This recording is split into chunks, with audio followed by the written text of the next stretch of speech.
3월 14일 토요일 매일 성경 묵상을 시작합니다. 오늘 함께 나눌 말씀은 요한복음 12장 34절에서 43절입니다. 요한복음 12장 34절에서 43절 말씀을 제가 봉독합니다. 이에 무리가 대답하되 우리는 율법에서 그리스도가 영원히 계신다함을 들었거늘 너는 어찌하여 인자가 들려야 하리라 하느냐. 이 인자는 누구냐. 예수께서 이르시되 아직 잠시 동안 빛이 너희 중에 있으니 빛이 있을 동안에 다녀 어둠에 붙잡히지 않게 하라. 어둠에 다니는 자는 그 가는 곳을 알지 못하느니라. 너희에게 아직 빛이 있을 동안에 빛을 믿으라. 그리하면 빛의 아들이 되리라. 예수께서 이 말씀을 하시고 그들을 떠나가서 숨으시니라. 이렇게 많은 표적을 그들 앞에서 행하셨으나 그를 믿지 아니하니 이는 선지자 이사야의 말씀을 이루려 하심이라. 이르되 주여 우리에게서 들은 바를 누가 믿었으며 주의 팔이 누구에게 나타났나이까 하였더라.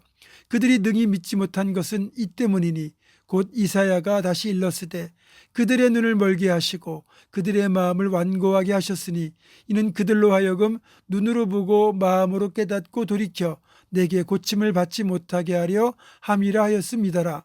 이사야가 이렇게 말한 것은 주의 영광을 보고 주를 가리켜 말한 것이라. 그러나 관리 중에도 그를 믿는 자가 많되 바리새인들 때문에 드러나게 말하지 못하니 이는 출교를 당할까 두려워함이라. 그들은 사람의 영광을 하나님의 영광보다 더 사랑하였더라. 아멘. 1977년 7월 13일 미국의 뉴욕에서 역사상 최악의 정전 사태가 발생했습니다. 사건의 원인은 뉴욕시의 전기를 공급하는 웨스트체스터 카운티의 콘 에디슨 발전소에 벼락이 떨어졌기 때문이었습니다. 4차례 계속된 낙뢰로 인해 발전소의 전력망이 마비되었고 그에 따라 뉴욕시에 더 이상 전기를 보내지 못하게 되었던 것입니다. 뉴욕시의 정전은 깜깜한 밤인 저녁 8시 30분부터 시작되었습니다.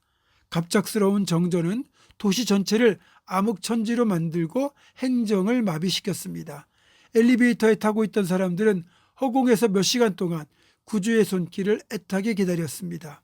뉴스를 전해주던 TV와 라디오도 모두 먹통이 되었고 병원에서 응급처치를 받던 환자들도 정전이 되는 바람에 치료와 수술을 제대로 할 수 없게 되어 많은 사람들이 죽고 마는 끔찍한 사태들이 벌어졌습니다. 이는 어느 도시에서라도 정전이 발생하면 일어날 수 있는 사태입니다. 밝은 대낮에는 없던 일이 어둠이 지속되니까 인간 내면의 탐욕과 죄악된 본성이 범죄 형태로 분출되기도 했습니다. 도시를 환하게 비춰주던 가로등이 모두 꺼지자 암흑을 틈타 여기저기 곳곳에서 상점을 습격하여 물품을 약탈하는 절도가 성행하기 시작했습니다. 이런 범죄의 분위기는 순식간에 전염이 되었고 급기야 수만 명의 평범한 시민들마저 범죄 대열에 합류했습니다. 일설에 의하면 이 사건이 일어났던 7월 13일은 한참 여름의 무더위가 극성을 부리던 때라서 뉴욕 시민들은 집에서 시원한 에어컨을 쐬고 있었는데 에어컨의 바람이 끊겨 집이 더워지자 참지 못하고 전부 밖으로 나왔다가 군중 심리에 휘말려 범죄 대열에 합류하게 되었다고도 말하고 있습니다. 이날 밤 뉴욕 전체에서 1616개의 가게가 약탈을 당했고 1037건의 화재가 발생했으며 허위 화재 신고만도 1700건이 넘었습니다. 대형 유통업체인 우로스 본사는 화재 피해가 너무 심해 건물을 아예 철거해야 했을 정도였다고 합니다. 또 뉴욕시의 브루클린에서만 43개의 가게에 시민들이 몰려들어 닥치는 대로 물건들을 훔쳐 달아났고 할렘과 브롱스에서는 대형 백화점과 가게들이 약탈을 당했고 50여 대의 차량이 도난당하는 사건이 연이어 일어났습니다. 정전으로 인한 가장 큰 피해는 주식시장에서 나왔습니다. 전기가 끊김에 따라 모든 주식 거래가 전면 중단되었고 그로 인해 거래세와 주식 양도세 수입이 급감하여 하루 동안 뉴욕시가 입은 손실만 1억 5천만 달러에 육박했습니다. 그뿐이 아닙니다. 각지에서 강간과 성폭행도 속출해서 정전 사태가 끝나고 10개월 뒤에 뉴욕시의 출산율이 급증했다고 합니다. 무질서한 아비규환은 다음 날인 14일 밤 10시 35분까지 계속되었습니다. 약 26시간의 혼란 동안 절도와 방화, 폭력 혐의로 체포된 사람만 3,776명에 달했으니 그 피해가 얼마나 컸는지 짐작이 될 겁니다. 여러분, 세상에서 잠시라도 빛이 사라지게 되면 어떤 일이 일어나게 될지를 이 사례는 여실히 보여줍니다. 밝은 대낮에 수많은 사람들이 지켜보는 자리에서 나쁜 짓을 하는 사람은 거의 없습니다.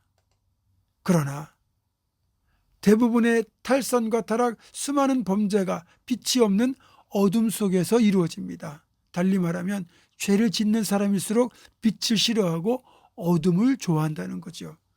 여러분, 우리가 누구입니까? 우리는 빛 대신 주님의 자녀들입니다. 따라서 우리는 빛 가운데 살아야 하는 사람들이란 뜻입니다. 그렇습니다. 예수님은 이 세상에 빛으로 오신 분이에요. 따라서 주님이 계신다면 세상은 어둠의 권세가 결코 지배할 수 없습니다. 단순하게 이것을 구두로 보자면 우리 인생도 동일한 결과를 거두게 되거든요. 빛 대신 주님이 내 삶에 함께 하시면 우리는 빛 가운데 행하게 될 것이고 어둠은 멀리하게 될 겁니다. 빛은 말씀 따라 살아가는 것을 말하고 어둠은 사람의 소욕을 따라 죄 가운데 행하는 겁니다. 그러니까 우리가 죄를 짓지 않기 위해서는 반드시 빛 대신 주님 안에 거해야 하는 거죠. 주님과 동행하고 주님의 말씀 안에 거할 때 우리는 빛으로 살아갈 수 있는 것이고 죄의 유혹도 이길 수 있는 겁니다. 끝까지 빛 대신 주님과 함께 빛으로 살아가는 우리가 되기를 주님의 이름으로 축원합니다. 기도하겠습니다. 우리의 진정한 빛이 되시는 주님, 빛이 없는 어둠 속에서 얼마나 우리가 타락할 수 있는지를 우리는 여실히 압니다. 따라서 빛 대신 주님 안에 늘 거하게 하시고 빛 대신 주님과 동행하여 빛 가운데로 걸어가는 우리 삶이 되고 빛 가운데 걸어감으로 우리 인생이 진정 하나님 기뻐하는 복된 인생이 될 수 있도록 이끌어 주시옵소서. 예수님의 이름으로 기도하옵고 이제는 우리 주 예수 그리스도의 은혜와 하나님의 사랑과 성령의 교통하심이 빛 대신 주님 안에 거하기로 굳게 결단하는 사랑하는 모든 성도들, 이들의 삶과 가정과 생업과 앞날과 우리 교회 위에 지금부터 영원토록 함께 하시옵기를 간절히 축원하옵나이다. 아멘.